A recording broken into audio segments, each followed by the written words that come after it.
అగ్రిగోల్డ్ వ్యవహారంపై హైకోర్టులో విచారణ వేడిగా సాగుతోంది. ఆస్తుల విలువ ఎక్కువ చూపుతున్నారంటూ అగ్రిగోల్డ్ యాజమాన్యంపై హైకోర్టు సీరియస్ అయింది. కోర్టును తప్పుదోవ పట్టించవద్దంటూ యాజమాన్యానికి హెచ్చరించింది.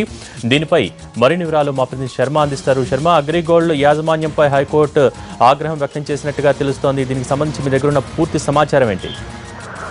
ఇప్పటి వరకు అగ్రిగోల్డ్ యాజమాన్యం 14 ఆస్తులకు సంబంధించి అఫిడవిట్ దాఖలు చేసింది. ఇవాళ కోర్టుకు విచారణ సందర్భంగా అగ్రిగోల్డ్ చైర్మన్ వెంకటరామారావు, అలాగే ఆంధ్రప్రదేశ్ సిఐడి చీఫ్ ద్వారకా తిరుమలరావు కూడా విచారణకు హాజరయ్యారు. అయితే 14 ఆస్తులకు సంబంధించి ప్రధానంగా బెంగళూరులో అలాగే విజయవాడ ప్రాంతంలో ఉన్నటువంటి 350 ఎకరాలకు సంబంధించి ప్రధానమైనగా చర్చ జరిగింది. బెంగళూరు నుంచి 40 కిలోమీటర్ల దూరంలో మైసూర్ రోడ్ లో ఉన్నటువంటి 172 ఎకరాలకు సంబంధించి ఇస్తే దాదాపు 1500 కోట్ల రూపాయలు వస్తాయని అగ్రిగోల్డ్ యాజమాన్యం కోర్టు దృష్టికి తెచ్చింది. అదేవిధంగా విజయవాడ నుంచి 40 కిలోమీటర్ల దూరంలో ఉన్నటువంటి 176 ఎకరాలను విక్రయిస్తే సుమారు 1000 కోట్ల వరకు వస్తుంది. అంటే రెండు కలిపితే 2,500 కోట్ల వరకు వస్తుంది. కాబట్టి సగం బాధితులకు న్యాయం చేకూరేటువంటి అవకాశం ఉంటుందనే విషయాన్ని అగ్రిగోల్డ్ యాజమాన్యం కోర్టుకు దృష్టికి తెచ్చింది. అయితే దీన్ని తీవ్రంగా పరిగణించినటువంటి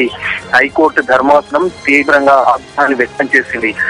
బెంగళూరు నుంచి 40 కిలోమీటర్ల దూరంలో ఉండే దానికి ఒక్కో ఎకరా కలిపితే 1 కోటి రూపాయల వరకు కూడా రాదు. అది మున్సిపల్ కార్పొరేషన్ పరిధిలోని లేనటువంటి స్థలాన్ని 7.5-8 కోట్లకు ఎలా విక్రయిస్తారు, అంత ధర కూడా లేదు అనేటువంటి విషయాన్ని చెప్పింది. అలాగే విజయవాడ ప్రాంతంలో ఉన్నటువంటి దానికి కూడా అది కూడా బార్డర్ లో ఉంది, అది 40 కిలోమీటర్ల దూరంలో ఉంది, అది కూడా సుమారు 1 కోటి రూపాయలకు ఎకరం పలుకుతుంది. అంటే ఈ రెండు కలిపితే 300 కోట్లకు మించి కూడా రాదు.